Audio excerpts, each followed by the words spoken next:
of the science. Suffice it that the blood of 1,000 men and women was spilled in these laws. Limbs twisted and broken, eyes gouged from bloody sockets, flesh burned black.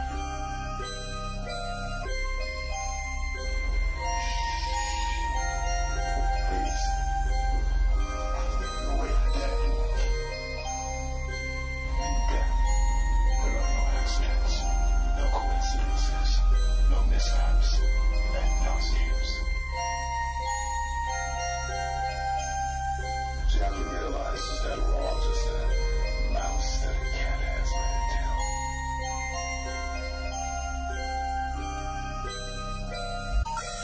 The number you have reached, 911, has been changed to a non-published number.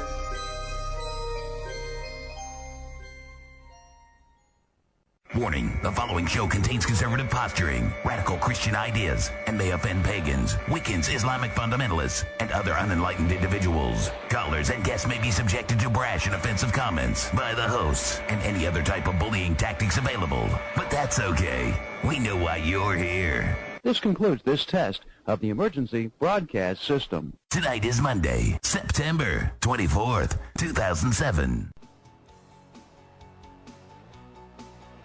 Hello all, welcome to World of the Unexplained.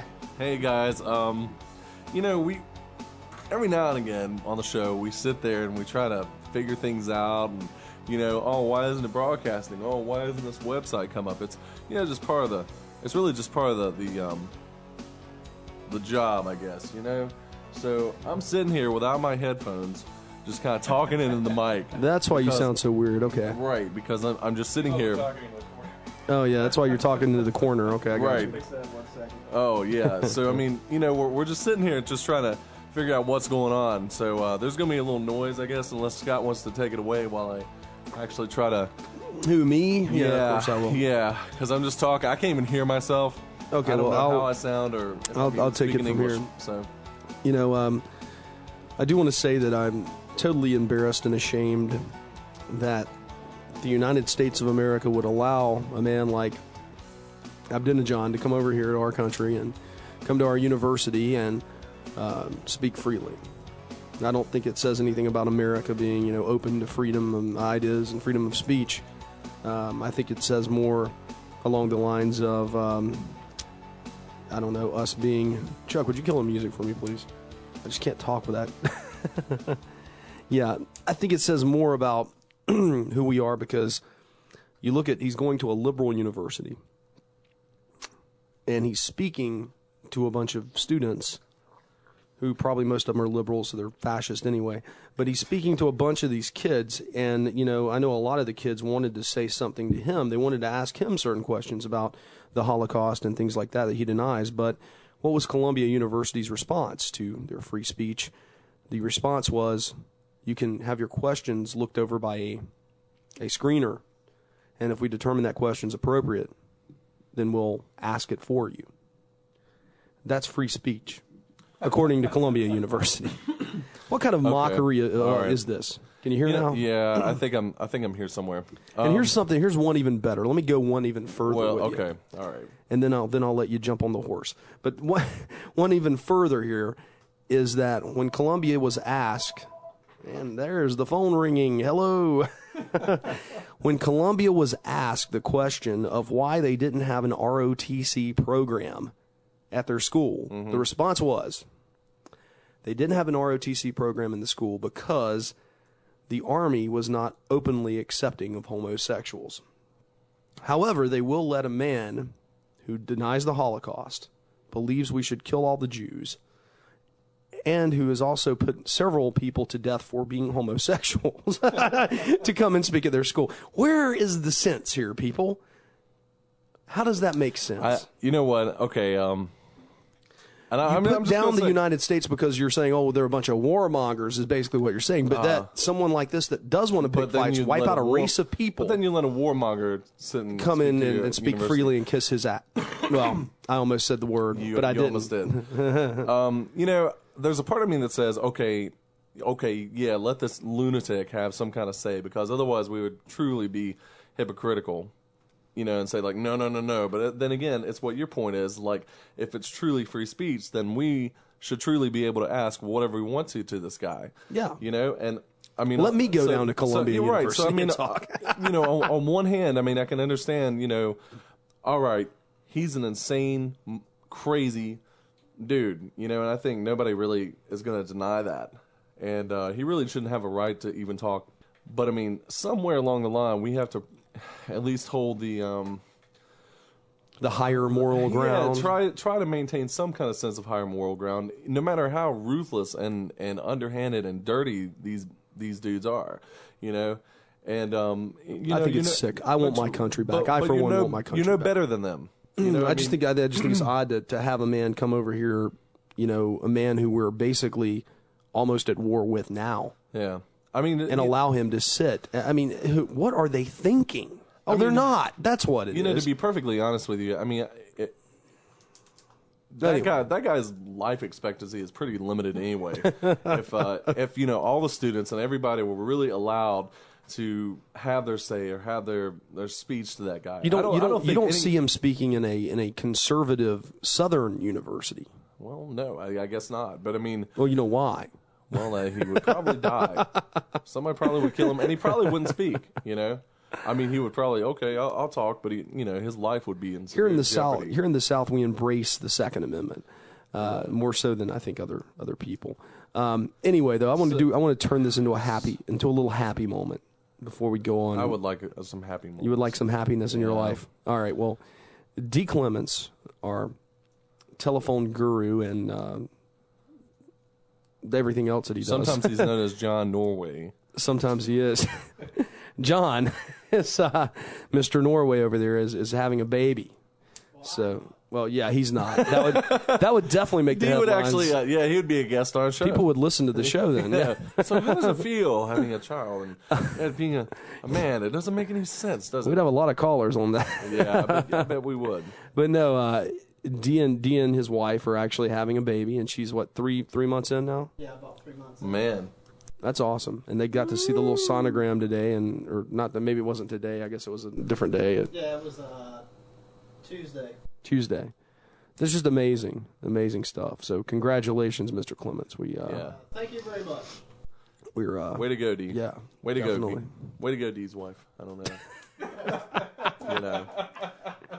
I mean, way to go, Dee's wife. Well, I don't know. Maybe she don't want her name on the air. I don't know. Oh, Mrs. D. Mrs. D. Way to go, Mrs. D. Mrs. Clements.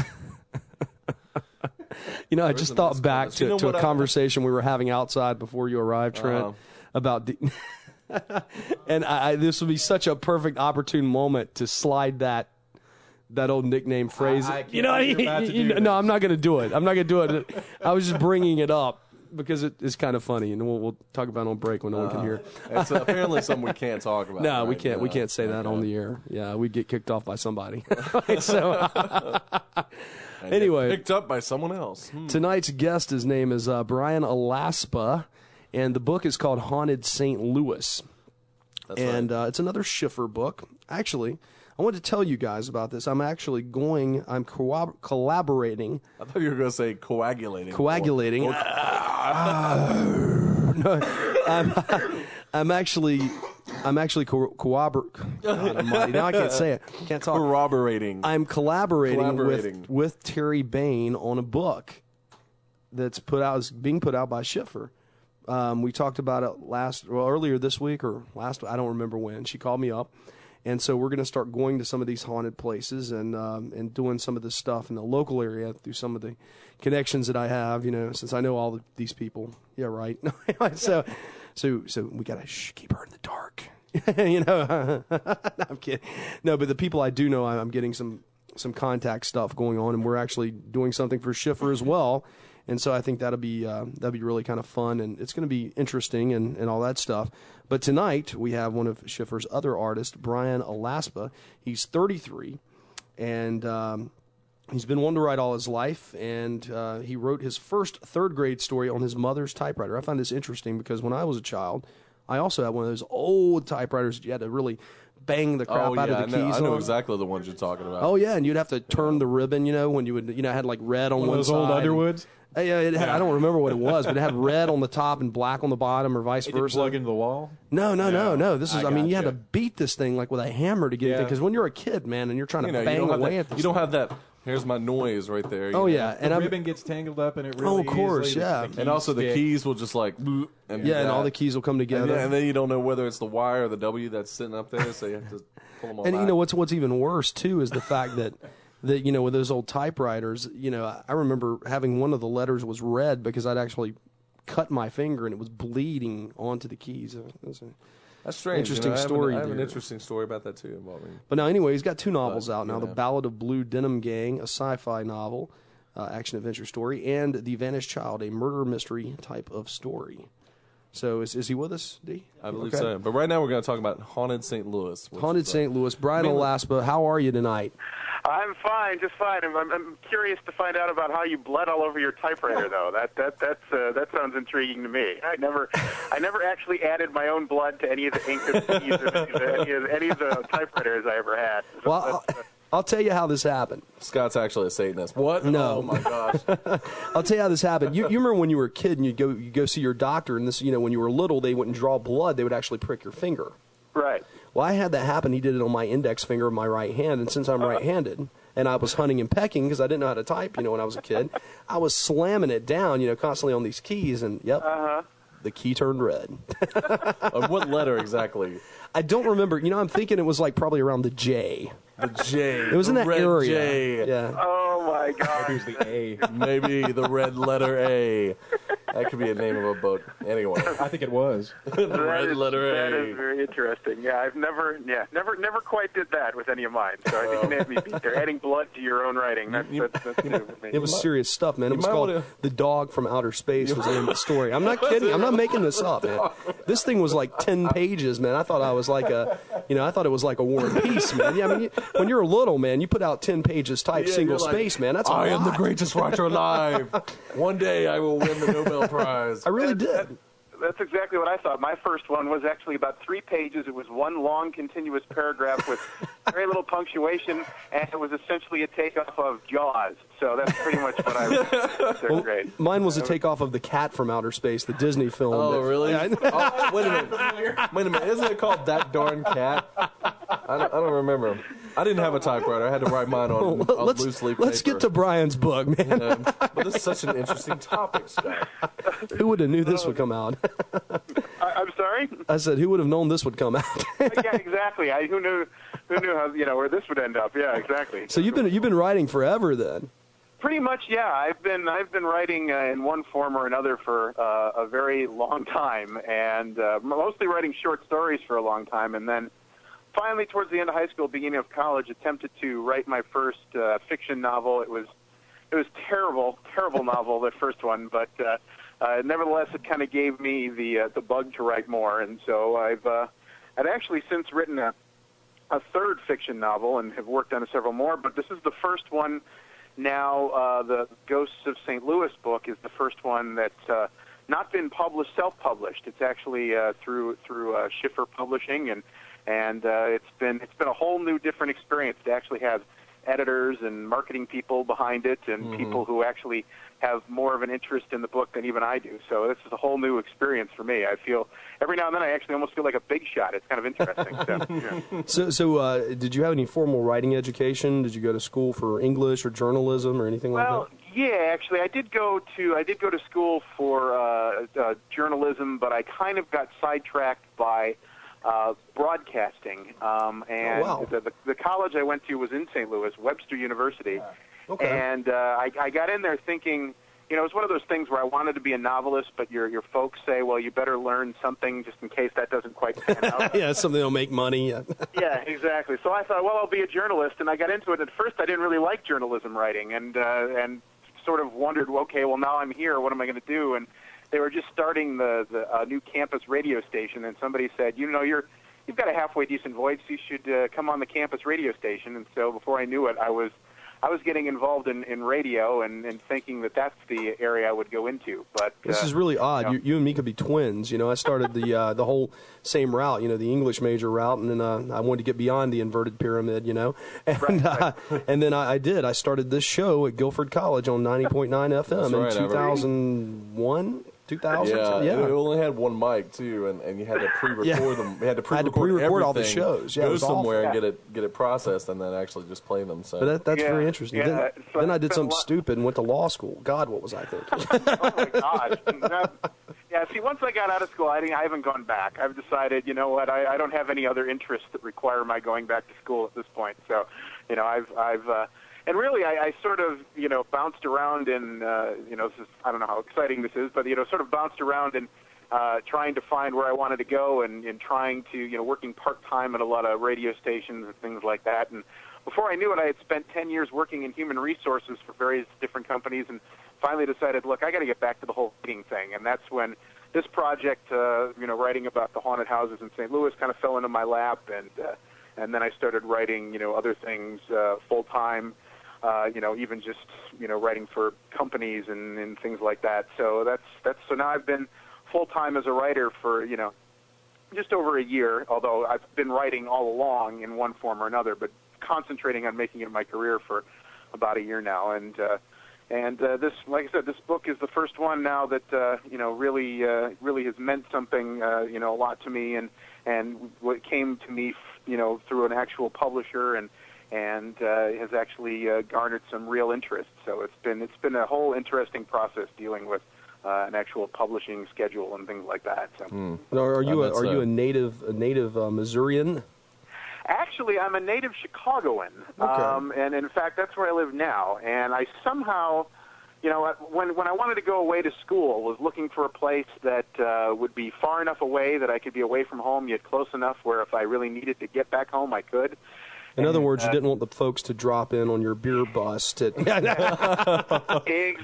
Your early morning. That didn't happen. But on the other hand, if I needed money or just needed a weekend to do laundry for free, I could get home easy enough. And that was St. Louis. I figured was far enough. And it's a big city too. Yeah, that's true. Exactly. And a big city. And the school, I liked the school a lot. And so I went there. And then after college, lived for about 3 years in St. Louis. And it was while I was there that I actually got to know some guys who do a morning radio show there in St. Louis, and they would do an annual Halloween show, and they would broadcast from an actual, haunted house in St. Louis. And it's just while listening to them, I discovered just how many reported, reports of hauntings there were in St. Louis, and there seemed to be an abnormal amount of them for a city you don't normally think of as being particularly haunted. And so when Schiffer sent out the call saying that they were looking for some people to write about haunted houses and haunted places in specific,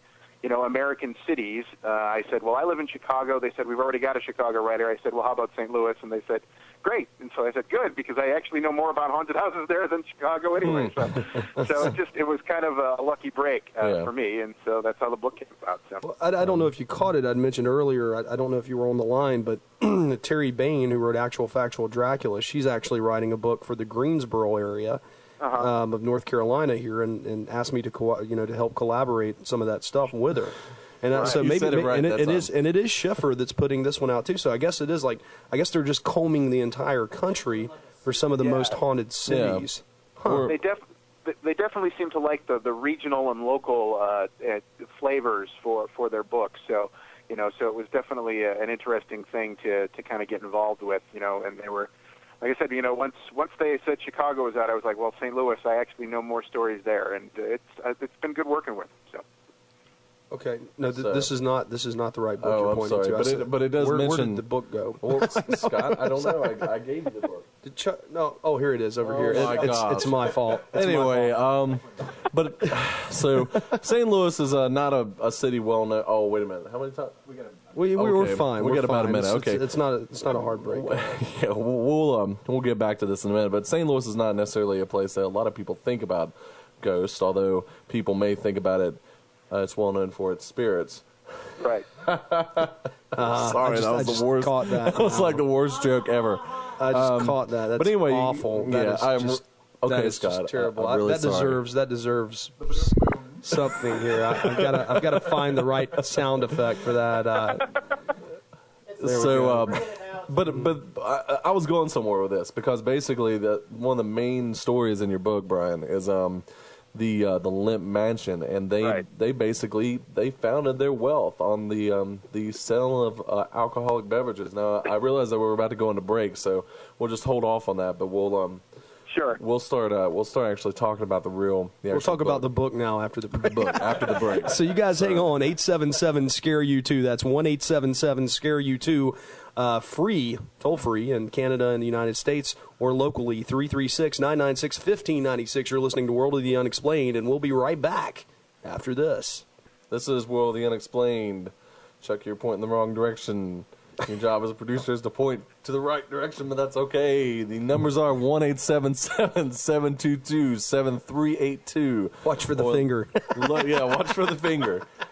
Yeah, that's Chuck's job to give us the finger. Or locally, 336-996-1596. That's kind of interesting because one set of numbers has a lot of sevens in it, and another set of number has a bunch of sixes in it. Yeah, but notice there's more sevens than sixes. Yeah, so we're righteous on that. Whoa, my gosh.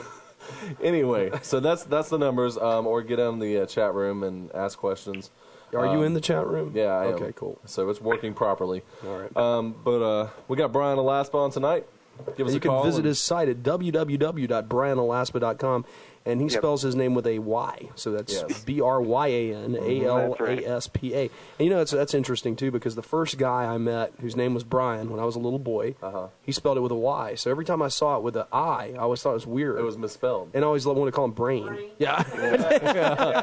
Maybe that's why people spell Brian with a Y. But anyway, let's talk about this book, Haunted St. Louis, and basically one of the preeminent stories in the book, which is probably one of the greatest haunted mansion sites in the United States. The Lemp Mansion. The Lemp Mansion, L-E-M-P, Lemp Mansion. And I remember there was some kind of poll ages ago that put it up as one, like in the top 5 of the most haunted sites in the United States, and it has a really, really long history. This family, the Lemp family, has just gone through some severe triumphs and tragedy. But anyway, go ahead. We'll Brian. let you for people that aren't familiar with the Lemp Mansion. Go ahead and tell us the. Sure. Really, that's kind of what hooked me into wanting to write more of the book was discovering and reading about the Lemp Mansion and the Lemp family. As I'm kind of a history buff, so for me, the history of the family and the mansion itself, and how they went from being one of the wealthiest families in the country to a family that pretty much nobody's ever heard of in this day and age, was fascinating for me. And they were basically one of the biggest brewing families in the entire country in the late 1800s, early 1900s, and they were the first to bring lager-style beer to the Midwest, and they were the first to have national distribution for their beer, and they actually helped Anheuser and Busch get their start, and they helped the Pabst family in Milwaukee get set up and running. They needed to stop that one. Yeah, sorry. Exactly. I don't know if that's a good thing or a bad thing, depending on how you feel about Pabst and Anheuser Busch. But Yours still, not too bad. they were vastly wealthy, and I'm sure when Johann Lemp died, he figured he had set his family up for life. But the problem was that his children and grandchildren and great-grandchildren had seemingly mental illness, and at least 4 of them killed themselves. 3 of them in the mansion itself. And for some reason, despite all having problems with depression, they all had apparently easy access to weapons because they all killed themselves using a revolver. So over the years, the mansion itself, it's a creepy old mansion to begin with when you get there, and it's well over 100 years old, and it sits on top of a bunch of limestone caves. And those caves actually used to connect the mansion to the brewery. And within those caves, they also had swimming pools and a stage where people could perform plays, vaudeville at the time. they had a bowling alley and a dance floor all under there, and one of the Lemps, Billy Lemp Jr., used to have these huge parties under there, and so now, of course, those caves are kind of collapsing, so they've walled it off, but the people who still work there call the former entrance to those caves the Gates of Hell. So, I mean, nothing like giving it, a real cheery name like that, and so the mansion itself has become, actually Life magazine in, I think it was 1980, 1981, declared it, I think, it was something like number 4 or 5 of the top 10 most haunted places in the country, I believe. I want to say country, it might have been world, I forget off the top of my head now. What was number 1? That I'm not sure. I don't know what number 1 was, because, of course, the Lemp Mansion, when you go there, they only tell you what number they are. Of course. They don't really tell you, what number the other people were. And then also while I was there, someone mentioned that a recent poll on like the Travel Channel or one of those places actually put the Lemp Mansion number 2 most haunted. So I think it was like 5, and then it's now moved up to 2. I don't know if that means they've added some more ghosts or something, to put it up a notch or whatever. But so it just was, as soon as I started writing this, I knew I had to have the story of the Lemp Mansion there, and then I knew that once I got involved in it that I was going to probably have to spend the night there, because it's a bed and breakfast, it's actually a dinner theater, and it's a restaurant. Now, who owns this place now, Brian? It's a group, it's a family, actually, so it's privately owned, and they actually, I wish I could remember, I think the Pointers, that's what they are, the Pointer family. Were they in any relation to the actual Lemps, or? No, in fact, they knew nothing of the history of the place. It went through some very bad times at one point. It was, the neighborhood itself kind of deteriorated, and the mansion itself was bought, and the rooms were sectioned off, and it became kind of a flop house, a place where, many people lived in essentially squalor in this house. So, I mean, and a lot of the fancy artwork and the paintings on the walls were sort of covered over and things. And for years, it was just run down. And this Pointer family, the husband, was just looking for some interesting property to buy, came into the place, saw it, and thought that there was potential there, and basically set about restoring it, and have now turned it into this bed and breakfast. And then, of course, found out more of the history of it, and there were all kinds of reports when they were doing the restoration of people hearing voices and tools disappearing, and feeling like you're being watched and that sort of thing. And like I said, now you can go there. People have their wedding receptions there, and you can spend the night there. It's there. I actually recommend it as just a place to visit when you're in St. Louis. It's a very unique place. It's not like many other places you'll run into and you'll see around there. It's full of history, and so if you have any interest in history, like I do, it's just automatically it's a fascinating place. When you find out then more of the history of the family and ultimately what it's become and what it's known for, it just becomes even more intriguing. So you spent the night. Place. You spent the night there. What? Anything creepy happened to you? Well, yes, actually, I spent the night there, and it was on a Monday night, and there's a woman there who does these ghost tours in St. Louis and has a particular fondness for the Lemp Mansion. Her name's Betsy, and she does a ghost tour every Monday night. So kind of timed it perfectly in that we picked a Monday night to spend the night there, because that also happened to be the ghost tour night. And y'all were all listening to World of the Unexplained afterward, right? Yes. That's right, and drinking schnapps. Anyway, I'm sorry, go ahead. That's okay. And so it was interesting, because she kind of went over, again, the history of the mansion, and then took us on a room-by-room tour of the place. And then, you get up into the attic, which is supposedly the most haunted area of the entire mansion, and she says she talks to the Lemp family members consistently now. So a lot of her tales of the history of the family was slightly different than the history that I had done research on online and through newspaper archives and things. And so I actually asked her after the tour, where did you find that out? And she said, well, I talked to Billy Lemp, and of course, he's been dead since the 1920s. So I said, okay, well, I guess it's hard to argue with that. Seem to have some authority there with the. Come on, bring Billy by. We'll have a nightcap, There was one thing I was going to point out. I can't remember. One of the more interesting things of the Ghost of St. Louis, and that just adds a certain element of creepiness and just bizarreness to these families, is basically the addition of the monkey-faced boy. You know, some young poor kid up there who's basically living in the attic and just kind of stares out the window at random times at people when he was alive there. So, you know, I wonder if there's some kind of correlation between that attic being so haunted and this kid basically living there his entire life.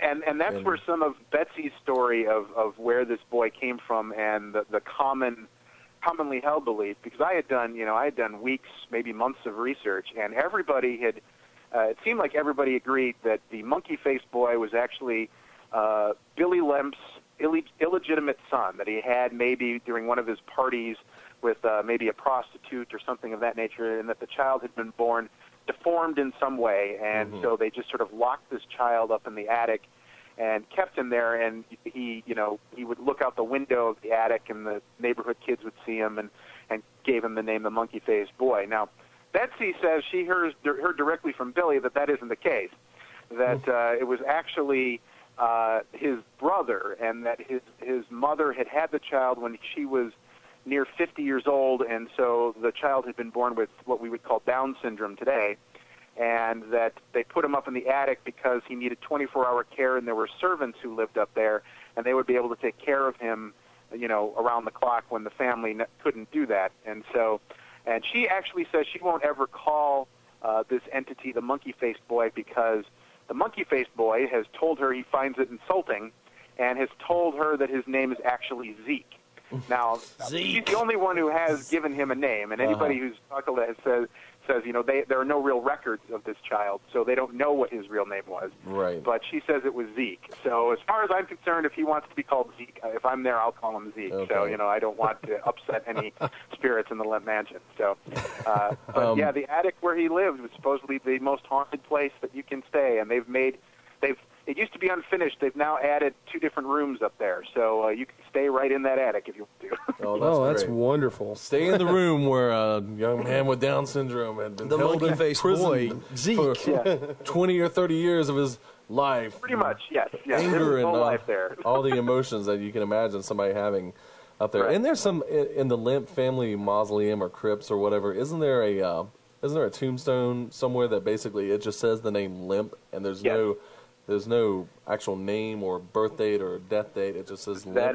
That is exactly it. And in the Lemp family plot, there is the one tombstone that just says Lemp, and there's no name there. Yeah, there's no births and there's no death dates, and there are no records anywhere. There was no hospital or anything. There were no birth certificates or death certificates for this child either. So it was really a child that they seemed to want to forget and just lock away and keep up there. And so that's where the ghost tour kind of comes to its conclusion that I went on. And, you go into one of these rooms that's in the attic, and Betsy shuts off the lights and does this dramatic announcement where she says, spirits of the house, if you want to come visit us now. And there were people all around me who were, completely freaked out and screaming and yelling and saying they were seeing things. I saw a lot of shadows, and I saw, Betsy was wearing this very bright blouse. It was like a moon in this black room. And it just kept fading in and out as if something was walking in front of me. And at some point during the whole session, I got the feeling that someone was standing right in front of me, and I was, looking over their shoulder. And I actually just thought it was someone else from the group who had moved over in front of me, but when Betsy turned the lights on, I realized the bed was right in front of me, and so there's no way anyone could have been actually standing right in front of me. So mostly my impressions there, there are some people that are, supposedly more sensitive to these things than others. I saw a lot of shapes and shadows, heard a lot of strange sounds, and thought I saw, a lot of things moving out of the corner of my eye and things like that, which can be rather creepy. But I will say, it was creepy enough that I definitely, when I went to bed that night, turned all the lights on and the television and went to sleep. So I did not, was not going to try to mess around and turn off all the lights and everything. So, Yeah, aren't you glad that that you're in modern technology where you can do that? Imagine the candlelight. Having I'm just going to have 2 oil-lit lanterns with their flickering, eerie glow, and casting all sorts of warped shadows on my walls and the ceilings. Yeah, that would be a great way to spend the night. Exactly, and that's the interesting thing about the Lemp is they've got all this period furniture in it, and yet you go in there and there's an entertainment center with a TV, VCR, DVD player, and a full CD stereo system off to the side too. So it's definitely interesting to be in that place. The mixture of old, new. You go up into the attic and there's the creepy old room, but then down the hall there's the ice machine and the Coke machine. So it's got all the modern amenities that century-old mansion could possibly have. It's very interesting. So. It's kind of creepy, that if you've ever been to Point Pleasant, West Virginia, the home of the Mothman. I went out there a number of years ago, and they actually still use skeleton keys to get into the bedrooms there. Oh, no. And it's old. You remember those old creaky beds that you would get on that would squeak every time you move? They've got those in the rooms. It's just really, it's like stepping back a couple. Yeah. That really just kind of adds. You wonder if those. There ain't no entertainment center there, fellas. You makes you wonder if the reason why a lot of those things happened supposedly back in the day was just the fact that you didn't really have any kind of ambient white noise to kind of bleed everything out, Or how about the lack of incandescent light even, Right. Like I said, those oil lamps, I don't know if everyone's falling asleep to those, and you probably shouldn't because you might burn yourself down, but you may die. You may die, and asphyxiation, carbon monoxide poisoning. Caution, you may haunt this house later. All sorts of things could happen when you go to sleep with a oil lantern on. But exactly. Just having it on and at night in the dark. Like let's say your power goes out or something and you have to use candlelight or something. I don't know. But it totally adds a totally different atmosphere to the environment. So exactly. I wonder if that kind of adds into it somehow. There's a house in Iowa, in a little town called Villisca, Iowa, which is also known as the appropriate, another quaint name for a place. It's known as the Axe Murder House. Oh, wonderful. And maybe you've even heard of it. It's this little house where an entire family was, killed with an axe, actually. Some guy snuck into the house and waited for them all to come home and come to bed, and then about 8 people were hacked to death in their beds. And for years, the house was just owned by several different people, and then I'm surprised anyone bought it. Yeah. Somebody bought it, and he remodeled it, but what he did was instead of making it modern, he retroactively, he made it so that it was like the house was when the murders occurred. Oh, so God, that's great. You can now spend about $200 a night to stay in a house that has no running water and no electricity. And I'm thinking, well, why would I want to spend that much money to sit on the floor and not be able to bathe? Atmosphere. I guess. Atmosphere, Brian. It's atmosphere. Get your old oil lamp out there and see the shadows on the wall and think about all those people that were hacked up in that house. Asphyxiation and burning. Yeah, I don't. That must be an interesting place to stay, just because of the crime that happened there. It's bad enough to live in a mansion where a bunch of rich people killed themselves. I can't imagine staying in a house where a family was murdered in their sleep. So that must kind of like the Lizzie Borden story without Lizzie. Right. I wonder if that place is haunted. Might be. But one thing I also failed to mention about the Lemps, as kooky and weird and manic depressive, suicidal that they seem to be. The last one, Charles Lemp, he had a Doberman Pinscher, and he killed it before he killed himself, and people were kind of saying a ghost dog. Apparently, he did not want to go alone, so he killed his dog, and the dog was found about halfway up the stairs, and some people say that maybe he was trying to carry the dog up the stairs and couldn't quite make it, and he went up the rest of the way and killed himself in his bedroom. But interesting, just a little side note too. Charles was the only one to actually leave a suicide note, and basically said, if I am found dead, blame no one but me. So basically saying that, but not explaining why he was, going to kill himself. But he did kill the dog, and the dog supposedly roams the house with Charles. And on the night that I was there, Betsy said, "Oh, she gives the dog the name Serva. I don't know, that again. She says she gets that directly from Charles Lemp. So, I guess there's no way to know for sure unless we need to get her on. So, so she would say, "Hey, Serva's in the room." And there was one point when I was, I stayed with several friends, and one friend shared a room with me, and then the two others were actually up in the attic. Oh, no. No.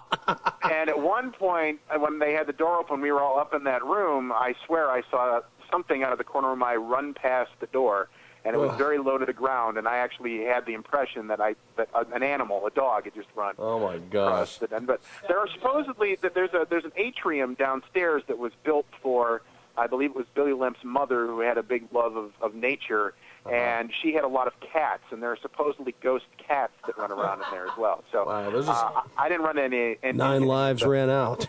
Yeah, exactly. I didn't. Yeah, exactly. Now their lives are spent in that mansion, I guess. But I didn't run into any of those. But I definitely, I like to think I saw the dog, but I don't know for sure. I saw something run past the door, and that was it. Interesting about the Elsa Lemp suite, though, is that Betsy, the clairvoyant, says that before they did some remodeling and turned what was just a closet in that room into a bathroom and shower, that she saw something in that room that scared her so bad she will never set foot in that room again. And, she's supposed to be this, brave ghost hunter leading you on this ghost hunt, and yet there's a room in there so scary that she won't even go in there. So what happened? Well, that's just it. She would not explain it any further. Whatever it was scared her so bad she doesn't want to talk about it, and she doesn't want to go into it any further. But she says she does believe that in addition to the relatively friendly ghosts of the Lemps and some of the other good spirits she says are in there, that she thinks something evil has taken up residence in the Lemp mansion. And because she warned us when she turned out the lights that you may see flashes of light. Normally they'll be white or blue, but if you see anything red or orange, let her know that could be danger. And actually that led to a humorous incident where she set off the light and some woman started screaming and started babbling in Spanish, saying that she had seen something red, and someone pointed out that was actually the clock radio next to the bed. Oh my gosh! and not evil clock radio. Evil. The time is 9:42. I think it's pretty evil some mornings, that's for sure. But I mean, it makes you wonder, though. I mean, I don't know. I mean, so many people committing suicide like that. Okay, yeah, maybe the Lemp ghosts are friendly, whatever. But I mean, maybe they have psychological trauma and just, I don't know. It seems to me that if I were going to buy into the house being haunted, that maybe there was a reason why they did it, because they all committed suicide in this house. And then wasn't there was another footnote to the Lemp history. Didn't one of the other brothers basically destroy all of the Lemp artifacts, the letters, the records, basically all of their history, and set them on fire? Now, why in the world would he do that unless there was something seriously wrong with his family?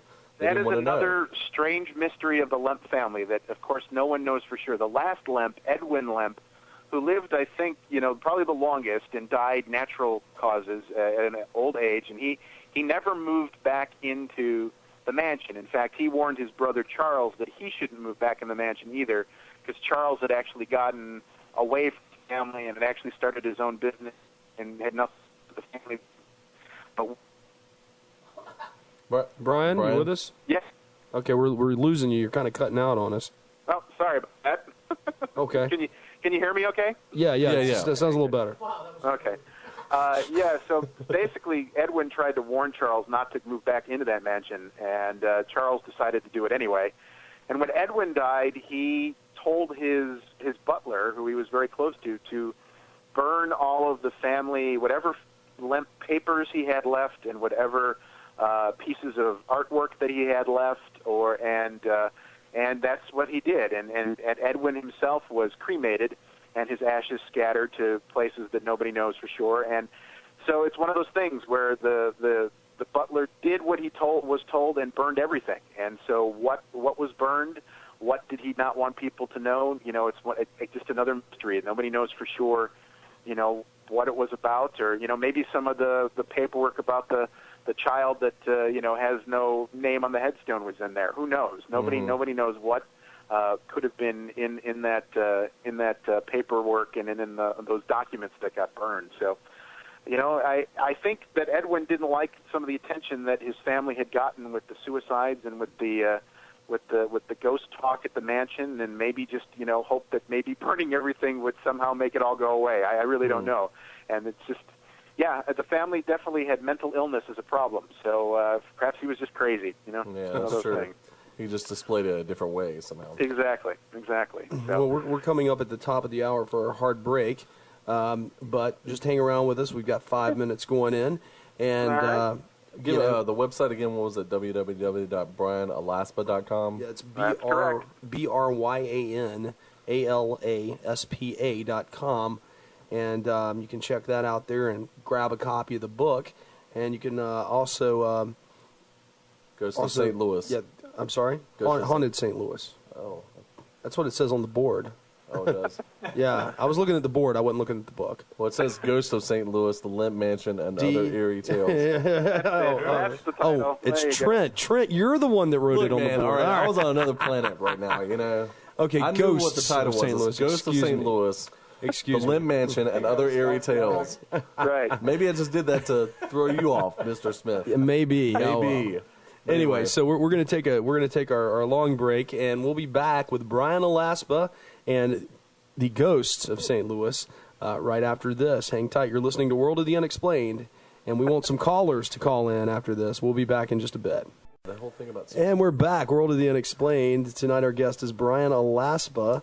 His book is Ghosts of St. Louis, as I've been corrected. The website is www.BryanAlaspa.com. That's BryanAlaspa.com. Correct. And Bryan, let's get into a more serious note. Okay, I'm getting very serious now. Yes. All right. How do you? Let me give the numbers. I'm going to start. I'm going to start beating people if you don't call, because I know you're in the chat room and I know you're listening. Mm-hmm. So KWSS out in Phoenix, come on, kick it back a notch for me. Oh, I'm sorry. Scottsdale, Phoenix, Scottsdale. Y'all are all the same area. Give us a call if you're 877-722-7382. That's 877-SCARE-U2 if you want to spell it out. The letter U and the number 2. Like the band. Not scare, Y-O-U. Yeah, obviously, yeah, but That's the letter kind of U, like the number. band. So Scare-U2, Scare Bono and the boys. Anyway, but to get on a more serious note with you, what do you think about all these things? Where do you sit spiritually? Do you believe that these things are possibly demonic infestations, or do you believe they're just ghosts? I have to admit that I came into this being somewhat cynical and skeptical, and I want to make that that pretty clear when it comes to the book. Is I did not come in necessarily being some sort of diehard believer in ghosts. Now, the house I grew up in, my brother insists that he has seen activity in the house where I grew up in, but I lived there as well, and it's just about as long as he did, and I never saw anything. And so I definitely came in more of going back to maybe some of my roots in journalism, where, let's investigate this. Let's tell these stories of haunted houses in St. Louis and see what happens. And, while I was at the Lemp, I had to say, I definitely felt like there was something there, that there were things going on there that I couldn't explain. I saw some things that I couldn't easily explain, and so I'm not going to say I've become some true believer and that I've turned into a total ghost hunter, but I definitely think that there are things going on in the world that are beyond our ability to just explain away with simple, science. I was raised Christian, and I know many people who also who say that any type of hauntings or spirits are demonic. I don't necessarily think that's true, although there are certainly tales that I ran across while investigating other places in St. Louis that, would certainly fall into that category. I mean, William Peter Blatty, who wrote The Exorcist, read about a case about a young boy who underwent an exorcism, and it was the basis of his book, and that happened in St. Louis. Yeah, we actually interviewed the guy that wrote the book that ended up becoming the movie Possessed, based on that actual case. Right. Yeah. So I mean, it's a bizarre place, and there definitely seem to be things going on there. The guys I know who do the morning radio show there kind of got into doing the Halloween show and did their first show from the Lemp, and they had an interesting story where the first night the night that they're at the Lemp, they broadcast all night long from this haunted place, and there was a gentleman there, an older gentleman, very well dressed, who was standing off to the side. They assumed he worked for the Lemp Mansion, and repeatedly he would come up to them and say, I'll be here all night. If you have any questions, just ask me. I'll be glad to help. And they said, okay, that's fine, thanks. And, they took pictures of everybody who was involved in the show, and they're from the Lemp Mansion. And then the next morning, as they were getting everything together, they talked to the people who own the Lemp Mansion and said, oh, by the way, thank that older gentleman in the suit there for helping us. He was a big help for us. And they said, well, we thought he was with you. We don't know who he is. And so when they went and got the pictures developed, all the pictures that he was in, he wasn't in the picture. Ooh, that's creepy. So, so obviously there's something going on there, that's why I think since I started doing this, since people have learned that I was writing this book, I've become the ghost guy. I would never sleep again. You know that? Yeah. And people like to come up and tell me their ghost stories, and so I've become fascinated. In fact, I'm beginning to think there's a whole second volume of more haunted places that I hadn't even come across yet, set in St. Louis. And I wrote an article about some haunted places here in Chicago in the suburbs, and several of them were not far from places where from place where I grew up. So, I probably am not giving the most definitive answer here. I guess I'm kind of, still somewhat skeptic, but I keep an open mind, and I definitely think there's something going on out there. But I don't know. I don't have all the evidence in yet, and maybe none of the evidence all the evidence won't be in, and maybe that's a good thing. Maybe we're not supposed to know all the answers. I don't know. So that's true. But well, tell us about the Gem House. I'm assuming I'm pronouncing this right, unless it's Gem. Yeah. Is it Gem? The Gem House. Yeah. Not far, it turns out. When I started to do the research, I found out that the suburb where I was going to college, Webster Groves, actually has several haunted places, and one of them is this place called the Gem House.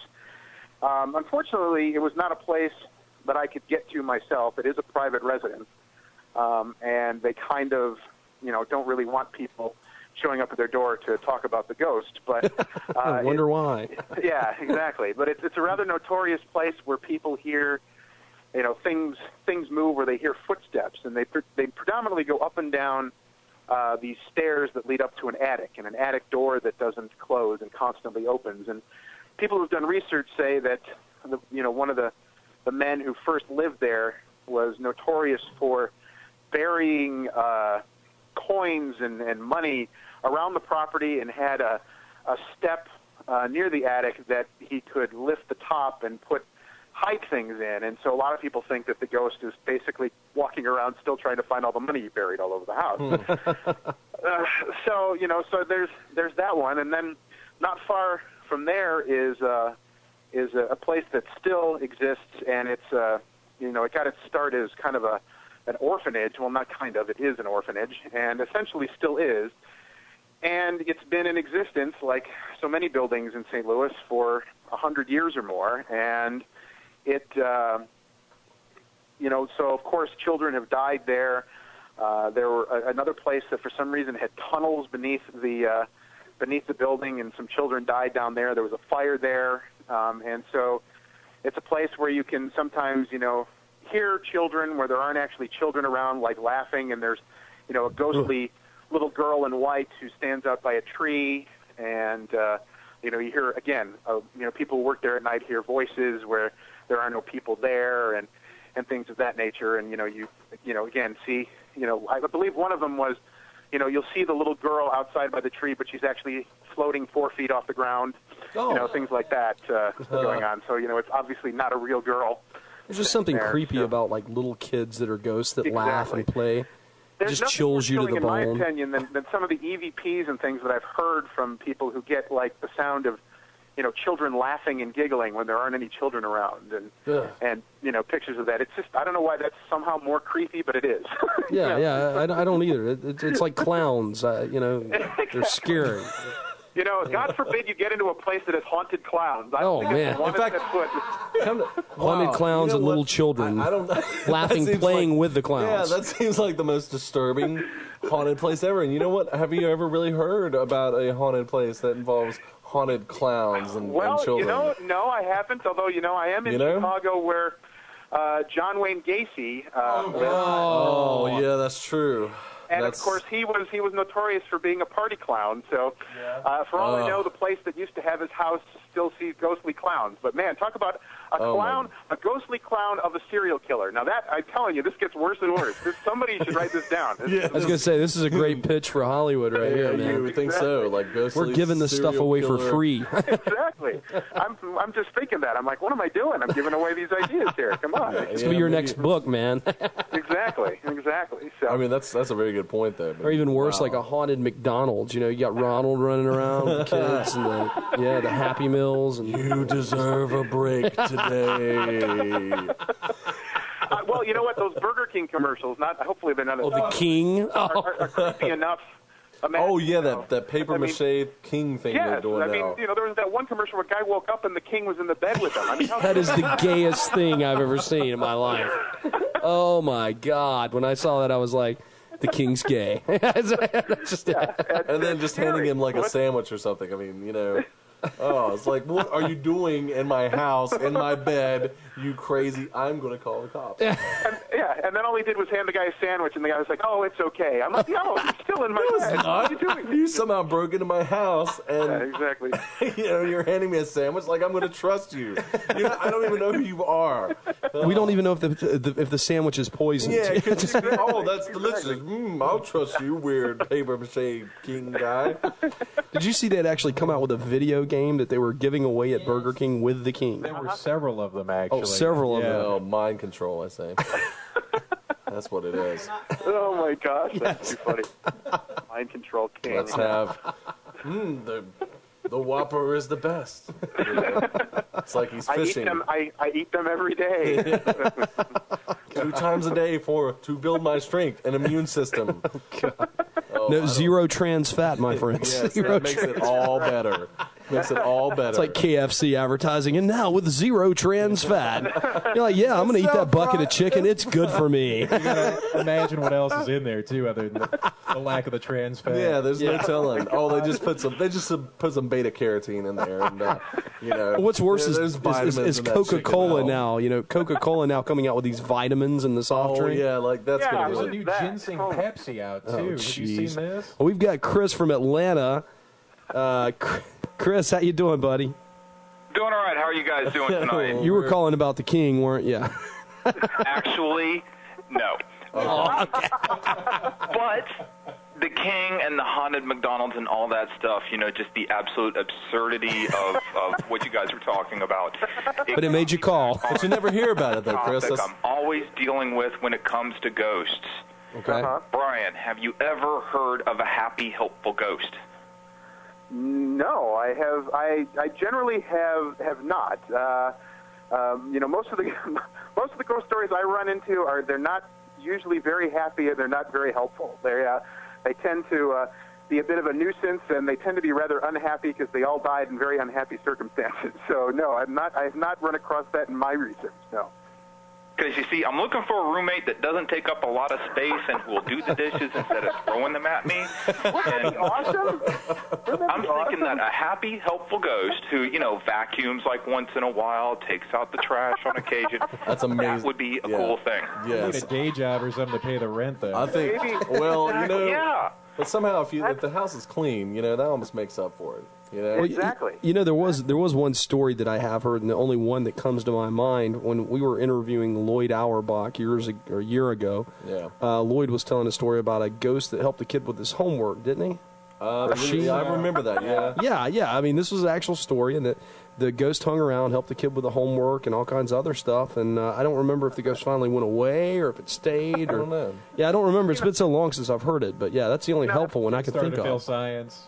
Yeah. A squared plus B squared equals Get C out of here, squared. ghost! You're bad at science. You're only That's your tutoring me with hypotenuse. math. If I could get a ghostly roommate that would actually go out and get a job, so I don't have to work, that'd be fantastic too. But you know, unfortunately, I don't think that It happened. Maybe you need to put an ad in Craigslist. I don't know. Maybe something like Hey, that is you know? a thought. I never thought about checking Craigslist. That's true. Looking for ghost Where is the roommate. show going? Or haunted McDonald's, one of the two. Well, there's got to be a haunted McDonald's somewhere. That's There all I'm has to saying. There has to be. There has to be a haunted McDonald's, right? I mean, come on. That would be a great book Exactly. right there. Even better. Okay, well, thank you, Brian. I'm going to let you go, and I'll Thanks, talk to you Chris. guys later. Okay, Chris. Take care, of yourself. buddy. Bye. Bye.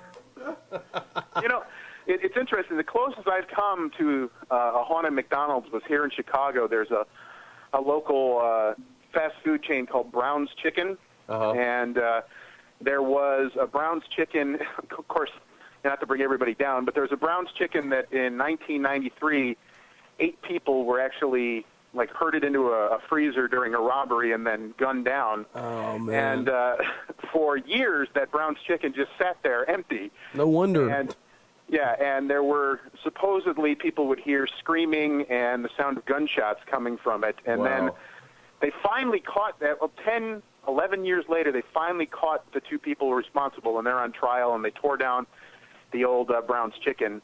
And, that, of course, kind of ended the haunting, apparently. So they became homeless, I guess. I don't know. But What do you think? What do you think of the idea of imprinting?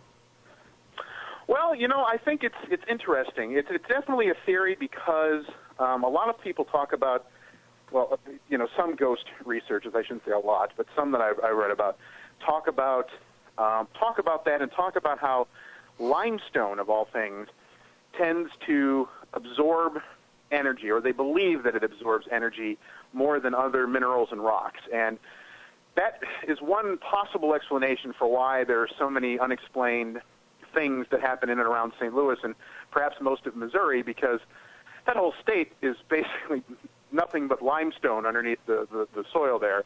And there are huge networks of limestone caves underneath the city of St. Louis. And, like I said, it was instrumental. The whole reason Johann Lemp built the mansion there was because limestone also has this strange ability to keep the caves at a constant temperature, and it's very cold.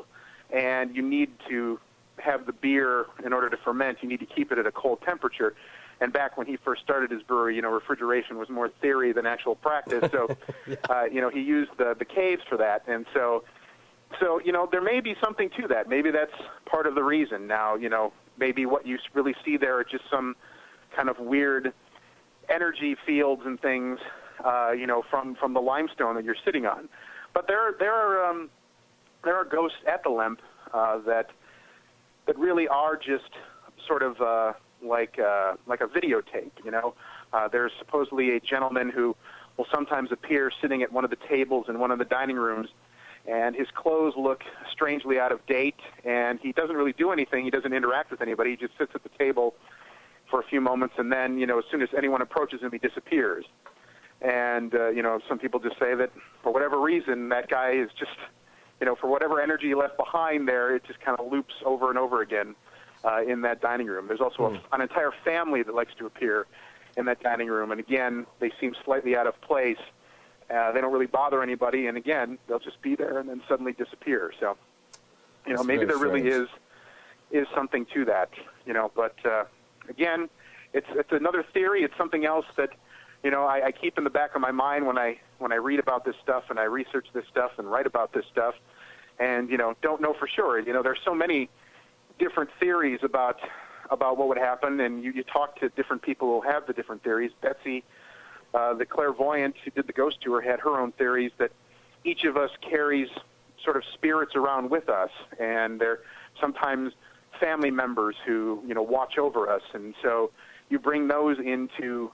When you come into the Lemp Mansion, she said, there are ghosts here, but you bring some with you, and things like that. So, who knows if that's true, too. I don't know if I necessarily like the idea of my relatives hanging around seeing what I'm doing all the time.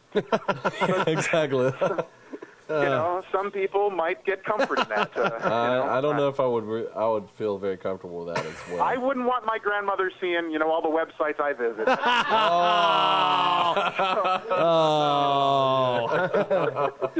Yeah, worldoftheunexplained.com, for example. Yes, of course.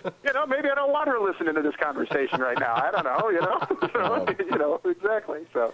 But if that limestone cave theory is correct, then just globally here, I know that the city of Budapest in Hungary also has a similar thing of limestone caves. There are limestone caverns all underneath that city. So maybe if you compile that evidence and see how haunted the city of Budapest is, and maybe there's something to that limestone theory. I don't know. I haven't heard that one before, though. If memory serves me correct, I believe that Joshua P. Warren, our buddy, one of his theories about the Brown Mountain Lights has something to do with limestone. Really? Well, it has luminescent properties. I think that has something to do with that. Yeah. And actually, I think when it's mixed with an acid, it actually becomes luminescent, and that's where limelight comes from.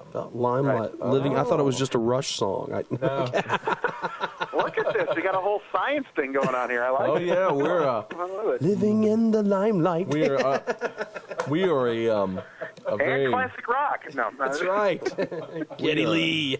We wear a lot of hats here at WOTU. I prefer like the Napoleonic tricorner, for example, or the paper boat hat. The paper boat hat. I make a great paper boat hat, Brian. But that's a totally different story about paper boat hats. You can really wear them too, seriously. But he's actually he really is, in all seriousness, an origami master. I am. Oh my gosh! I mean, no kidding. I really am. And some pretty intricate stuff. I'm not like officially registered or anything, but I can make a great. I can make a great deal of very fascinating, complex paper designs without tearing her. I don't know if I should be impressed by that or slightly disturbed. I'm not really sure at this point. Well, maybe I take it from the Edward James Olmos character from Blade Runner. Yeah, if you guys remember that, yeah. He did the origami stuff in the Matchstick Man. I can't do the Matchstick Man. I've never watched Blade Runner. I know it's a classic. Oh, I have never seen the film. You're not cool at all. I've never seen it. I've just never seen the film Blade Runner. So I should rent that, right? Yeah, oh yeah. I don't know if I can keep talking to you until you go to Blade Runner. Well, you can still talk to me, Brian, because I've seen it several times. I'll stop now and go get the film. Yeah, go on, Scott. You know what? Chuck will take over. You've seen Blade Runner, right? Oh man. Oh, of course. In fact, it really beats the hell out of The Fifth Element, man. Oh yeah. Is the Fifth Element kind of like a remake of it or something? Little. No. I mean, it was fun. I have seen Tron. It didn't have that impact like Blade Runner did. Blade Runner had some serious. I did. I have seen Tron. Blade Runner had some serious impact there, but I used to play that on the Intellivision. Tron. I used to play it in the arcade. This has got nothing to do with ghosts. Nothing. Nothing whatsoever to do with ghosts. I had the Atari growing up. I never could quite figure out the Intellivision paddle. It had that little circle thing. Oh yeah, it was made for. That's cool. It was made for people who couldn't play Atari. Really, I did not. The only reason I inherited it secondhand from my stepbrother. I always thought it was like, all those poor kids don't know how to work the Atari joystick. Let's get something. That could be it. My brother wasn't the brightest. That's not very nice. Hope he's not listening tonight. Yeah, we'll be getting another phone call soon. Just about D, we're not here. 877-722-7382. That's 877-SCARE-U2. And what? Nothing. I'm not. It's like that steak restaurant in Winston-Salem. What? Oh. Steak, Stake, the steak restaurant. Oh, you're talking about the Steak and Ale, right? Yeah, where they sell steaks. They sell like vampire steaks. No, Scott. But going back to this Brown's Chicken story, Brian, we were talking about there's a Steak and Ale in Winston-Salem, where apparently I totally forgot about that too, D. Where that's fine. But anyway, there was a massive shooting there, and basically ever since that day, nothing has been able to stay in that place. It's on it's a major thoroughfare in Winston-Salem. Wow. There are all these big businesses around it, and yet it is one of the few businesses there that keeps on failing consistently. It's always some kind of restaurant, and it always fails within a couple of months. So we always wonder if there's something to that. I was going to say, has anybody reported any kind of strange sightings in there? Or, I mean, it's just some places you go. And you just feel weird. There's just a whole bad vibe there, even if you don't know what's happened. And it may not have been the chicken. Yeah, exactly. Who knows? I mean, it's just I'm actually writing a second book for Schiffer that isn't ghost related. It's just about some notorious crimes and murders, some of them unsolved, that actually took place here in Chicago. But it's funny how each of those stories, in addition to finding out the details of the crime and the suspects, almost all of them have a subsequent tale of strange things going on where the bodies were found or things like that. So I sometimes wonder when those horrific things happen. What is it about that place? There's a crossroads here where two young girls in the 50s were found dead, and people say when you go to that intersection now, it just feels wrong. It just feels like a bad place. Uh-huh. So maybe some places are just bad. I don't know, or become that way because of what happens there. I don't know. I mean, so when's this book coming out, Brian? Well, it probably won't be until end of 2008, maybe beginning of 2009. So I have to turn in a first draft in July of 2008. So it'll be a little while. I've discovered that the publishing world sometimes moves a little bit slowly. So you think? So especially when you're trying to do a book full of as much research as the books that I'm writing for Schiffer. So so it'll be a little while yet. But I've actually been somewhat disturbed by how into it I've gotten. I mean, I'm sitting here reading about some of the most horrific crimes you'd ever run across. You're like, cool. Yeah, I know. And I'm going, oh, wow, I can't believe that. Totally going, what? Awful. Yeah, exactly. I'm like, oh, geez, I can't believe I just said that, that sort of thing. So have you got to the point in your writing career now to where you can just write for a living? Well, I wish I could say that I can just write my novels for a living. I'm not quite there yet. I have gotten to the point where I can just write for a living as long as I don't mind taking some assignments, writing for maybe a magazine or helping, businesses write some marketing material and things of that nature. So I still do a lot of the freelance work. But, this is, Ghosts of St. Louis is my first real, publisher, backed novel. So I'm hoping that this will, help set the stage. And excuse me. And now, I'm writing the second book for them, and it'll be marketed in Chicago, which is in an even bigger market. So hopefully this will lead to some even bigger things. So so I'm hoping it's right around the corner. One of these days that I'll just be the novelist guy, and I can become reclusive and just stay in my house and write my books all the time or something. I don't know. We'll see. I hear that. We're going to take our last break of the night, Brian. So stick around with us, and we'll be back. And I'm going to harass people again. Call in. Where are you at tonight? That's right. You're disappointing me. We see all of you. Football. I forgot about football. Oh, football, schmutball. Yeah, I haven't seen Monday Night Football in years. It's called TiVo. Exactly. It's called a DVR recorder. It is TV premiere night too. Heroes is on and stuff. All that stuff. That's what Dee was screaming. Heroes. Yeah. Exactly. Oh well. Anyway, so. They're probably going, we'll just listen to the podcast later. And they're missing out. That's right. People. That's fine. You will hear my voice. We remember you podcast people. You missed out. You missed out. You missed out on your opportunity to call. I mean, talking about haunted McDonald's and clowns, come on now. Clown ghosts. They're missing the chance to talk about it in television. I mean, come on. Yeah, honestly. Who remembers that? All right. 877-722-7382. That's 877-SCARE-YOU-2 or locally 336-996-1596. We'll be right back with Bryan Alaspa after this. Last half hour, World of the Unexplained with Bryan Alaspa, author of Ghosts of St. Louis. That's right. And not Haunted St. Louis. Yeah, not Haunted St. Louis. That might be a completely different book written by somebody else. Yeah. Or maybe it is somebody part two. else's book, yeah. We're talking about Ghosts we're of St. pimping somebody else's book here. What's Louis. up? So anyway, the numbers tonight are 1-877-722-7382 or 1-877-SCARE-YOU-2.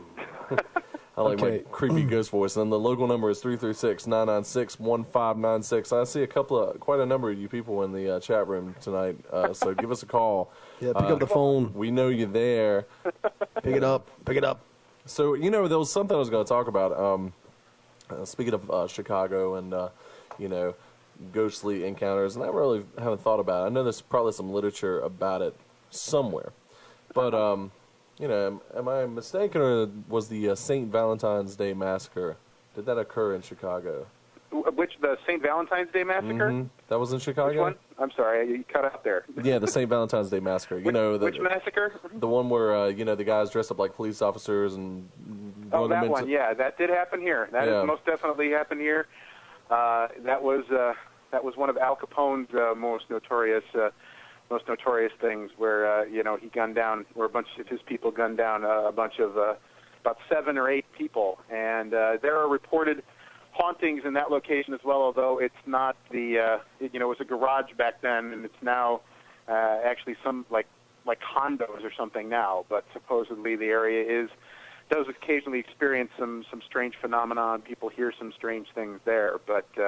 There are a lot of tales here in Chicago. This is in the suburbs. There's a place here called Bachelor's Grove Cemetery, and it's often considered one of the most haunted places in Illinois. Of course, it's a very creepy old cemetery set way back, from the main highways, and so it automatically has a creepiness factor to it, just trying to get there. But there's some very very famous haunted places in and around Chicago too. So I think there's probably a book in that in and of itself. So.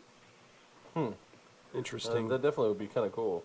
One of my favorites, if I may bring this up, that I think is interesting, is that in 1979 there was a DC-10 crash. In fact, up until September 11th, it was the worst plane crash. In fact, it's still the worst accidental plane crash in United States history. And it crashed shortly after takeoff from O'Hare, and all 200 and some people on board died. And it nearly hit a trailer park that's right near O'Hare. And it landed in a field that adjoins that trailer park. And now people who live in that trailer park say they experience strange phenomena, like people wandering seemingly out of the dark or coming up on their stairs and knocking on their door. And they're all dressed in, again, slightly strange clothing, 1970s type, 1979 style clothing, and they're all sort of frazzled and talking about they can't find their luggage, or they need to find a connecting flight, or that they're lost, they need a phone, and whenever the person whose home it is says, "Okay, I'll help you," when they turn back around to face the door, the person is gone. Huh. And Wow. While doing some research on that, one slightly amusing thing was, somebody wrote about that. So not only is it bad enough that the folks there are living in a trailer park, but it's a haunted trailer park on top of it. So, Wow. it's, already, you've got maybe one strike against you. First of all, you're near the airport, right across the street from the airport. You're there for the tornadoes, now you've got man. Ghosts. So, The tornadoes are singling you out. They do that. Exactly. Trailer park, die. It's And now, it's like they aim for it. You have ghostly, airplane passengers bothering you in the middle of the night too. I mean, it's just, it couldn't get any worse. We've got Ron Hunter from Raleigh. Ron, how you doing, buddy? Hey, I'm doing pretty good, Jay. How are you doing tonight? I'm doing great. How's it going? It's going pretty well. Can you give a little recap of how, of where you guys have gone with talking about the ghosts in St. Louis? I know I was listening to the show earlier, but I missed a few minutes in there. Well, you probably didn't miss much as far as after the St. Louis, after we talked about the Lemp Mansion for a while, we went off on this weird tangent about haunted McDonald's and ColecoVision. Some of that. Oh, okay, I'm sorry. Well, what's your question? My general question is more of a general question about ghosts. Do you feel that if some place is haunted or has experienced things where people are seeing something and they think it's real and they think it's an actual human there, but it turns out to be, for whatever reason, not a human, is it somehow part of like that kind of thing happening? Is that a way of God trying to tell people that someone's life is unfulfilled, or is there something that if you're a Christian, what do you think about ghosts? Do you think that that's something that is there to try to help you do something on Earth, or to try to warn you about something? What do you think about stuff like that? Gosh, again, being raised, Christian, I tend to believe that ghosts, that when you die, you generally don't hang around. So if there is something hanging around, it could be some kind of, maybe residual energy, and, people talk about the imprinting and things of that nature. There's a school of thought that says that all hauntings are, demonic in nature in one way or another. I don't know and it's one of those things where I really do try to keep an open mind on these things. I don't necessarily have, a definitive opinion on the ghosts and what they are. I mean, there are people who would believe, that some of the strange things you see could be, even angels and things of that nature, if you want to get into that aspect of it. I've never seen anything quite like that myself, and there are certainly people who have run into these strange phenomena, and it's had a very positive impact on them. It's changed their lives. It's gotten them involved in things that they never would have gotten involved in if they hadn't seen them or experienced them. So I think it could just like a lot of things, there's a reason I have the beliefs that I have and believe what I believe about God and the afterlife. But I think that they're very, very personal to me, and the reasons I believe them and think that they were, things happen in my life for reasons that were beyond me. I think if I were to tell other people, they would just look at me strangely and wonder, if perhaps I had hit my head too hard on something. And I think that, if you do see something and it does make you feel that way, if it makes you, then that's great. I can't say for sure that I've ever run across, a specific story where, anyone saw a ghost and felt that it was, anything other than either a deceased relative or perhaps something, that had a more sinister purpose to it. So, and that's just in the research I've done, and I've certainly not researched every haunting that's out there. There are other people who might have many different stories. So that's kind of my take on it. I don't know if that really answers your question too much, because I don't know if I really have all the answers at this point. I'm still trying to figure things out myself. Sure, no, that pretty much nailed it. But there's like certain like in North Carolina, there's or there used to be a ghost that would appear on the Outer Banks when there was going to be a hurricane. It was like a misty, dark guy, or a guy in a dark suit with a dark hat. Oh yeah, what do they call that guy? The gray, I don't know. I can't remember off the top of my head, but he would show up like 3 or 4 days before this major, gigantic hurricanes would come, and they were so powerful they like ripped concrete blockhouses apart and killed people and things like that. Wow. Yeah, wow. I remember hearing like about a ghost that would come, but was specifically there to warn people. You need to leave the area because something bad is going to happen. That's interesting.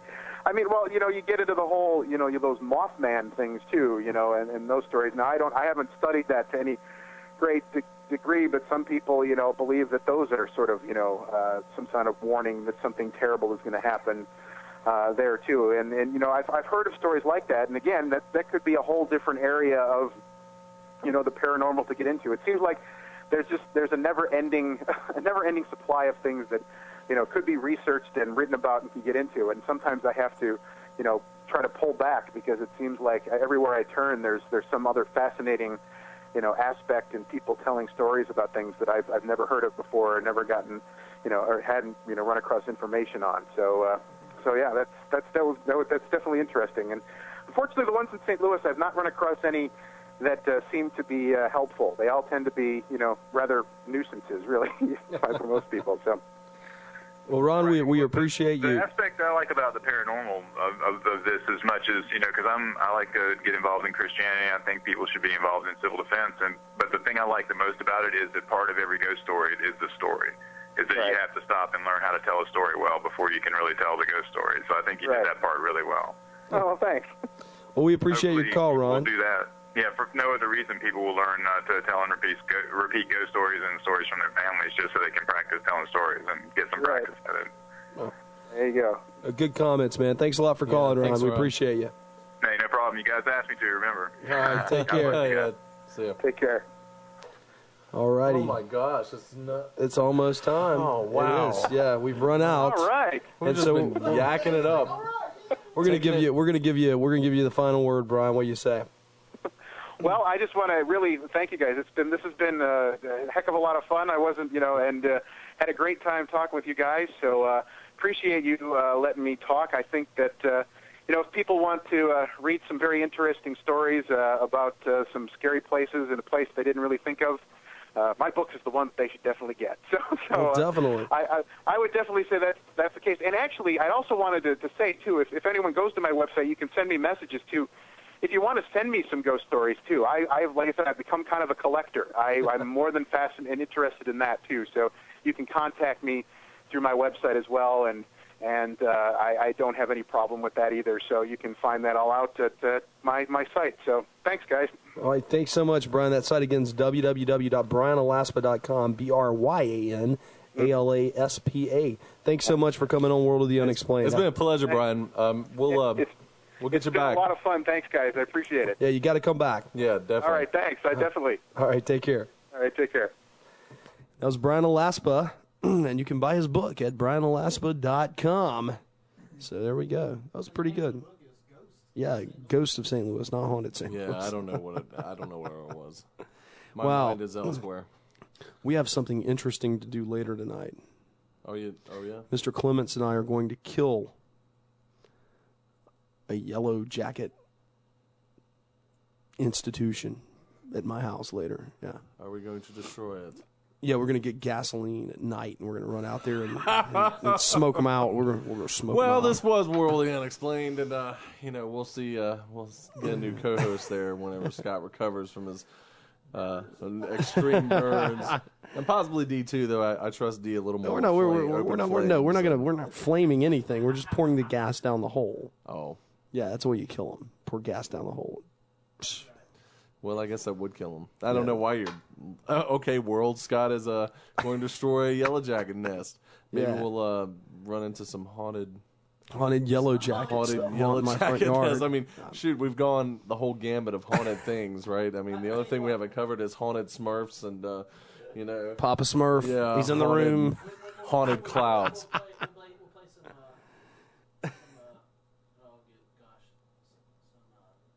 That's a great thought. Yeah. We'll play some music. We'll play some. Yeah. Who sings the song Gasoline? Gasoline. No, that's Stone Temple Pilots. Vaseline. Yeah. Is there one called Gasoline? There's a song called Gasoline. Doesn't surprise me. Well, I'm sure it is. Not Billy Idol, but David Bowie. David Bowie does a song called Gasoline. Oh, okay. Oh, yeah. I think I know what you're talking about now, D. That's true. I'm not a big Bowie fan, so well, yeah. Yep. No blame. Maybe I just have the cool points and others are lacking in the room. I don't know. Maybe that's it. Ziggy played guitar. I think the band called something, and the Spiders from Mars. Ground Control to Major Oh, Tom. I know that song. That song, Ground Control to Major Tom. Yeah, Saigon Kick remade that. They did, didn't they? In the 90s, and they did a good job with it. They're still around, actually. I didn't realize that. Yeah, I have talked to Matt Kramer probably about a year ago on my rock show when I used to have that. You remember that? I interviewed Matt Kramer for that. Yeah, I didn't know you had an interview with him. That's very cool. Well, yeah, I played a few shows with him. So. That explains. Oh it yeah, then. I kind of got the hook up that way. Yeah, I called him up. He lives in Florida still, and now he's into R&B. It was really kind of weird. He's an R&B. Well, he's not into R&B. I mean, he's coaching R&B singers how to sing. Really? But yeah, he had a song. I can't remember the name of the album now. It was I think it's at mattkramer.net actually. Kramer with a K. I don't know. Which one did you like? What album did you like? Water or just the song? Water was with Jason Bueller. I like The Lizard. The Lizard was one of my favorite records that they put out. But yeah, I mean, real cool guy, a lot of fun, and War and Peas. I think that's not Peace, but Peas, Peas. I think that's the name of either the single off of that, the newest thing he did, and this was a year ago. He could have done something newer, but I think that was a single. It was pretty good. The mix was really, really super hot on it. I do remember that, but it's pretty good record, what I've heard. But anyway, who is next week, or have we even gone there? I'm not sure, Scott.